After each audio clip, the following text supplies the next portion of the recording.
Hi everyone.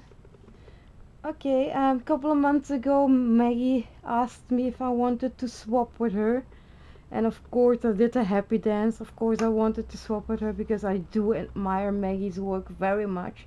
She is one of the ladies that inspires me incredibly much.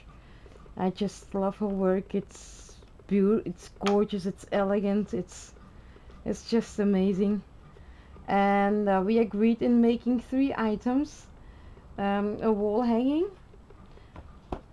my very first lace book. I'm gonna show you it as well. It's a smaller lace book, but still it's a lace book, and it was my very first attempt. And a third item we agreed in a surprise item. So the first one I'm going to show you is the wall hanging. She asked for a doily wall hanging, and that's what I did. I started off with two squares of these knitted vintage doilies. Layered it to give it some stability in between their three layers of felt, so it gives a certain sturdiness to the wall hanging. And the back is finished. The back from the hanger, I finished it off with a piece of vintage flower that I got from Nadezda and a cut off from a dangle. And if I turn it around, this is the hanger in front, which has not been painted. I covered it completely with some crocheted lace that I got this lace from Lynn Kent. Spread some doodad flowers here and there above the dangle lace that has these cute little flowers. When I go down, there's again this beautiful crochet lace, and here you see on the front the second doily, knitted doily. And then I start layering several vintage doilies again. There's this piece of Battenberg. I did cut the center out and use the center somewhere else to sew this vintage Battenberg.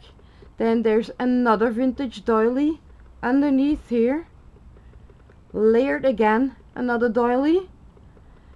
Then there's my image, and the image itself has two layers. There's this beautiful lace that Mary Hill gifted me, and on the back, but it almost got covered up, it's another piece of a ruffled vintage lace, but it must have come from a cuff or from a dress.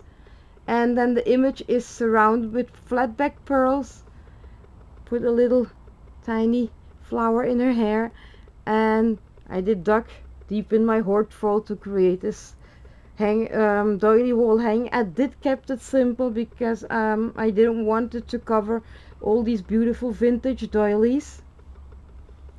Here again there's a cluster of three vintage flowers that accented the centers with flat back pearls and one of the ceramic flowers. As I go down here, you see a bridal applique. Again, use some clay flowers to accent the centers. It was one large one, but I cut it in sections so I could spread it over the wall hanging. And at the bottom I made a fluffy flower, and I layered two types of rosette. Underneath here there's several layers of the flower lace that has the dangles, and on the back there's a bigger rosette. I do like to keep the netting on the rosette because it gives a nice shabby look. And as you see underneath here, there's again the layering of more vintage doilies. And this is, I forgot to mention, there's a bigger fluffy flower created with those rosettes on top that I made with one of my hand crocheted flowers, and a rosette flower and a resin flower in the middle. Oh my god, my throat.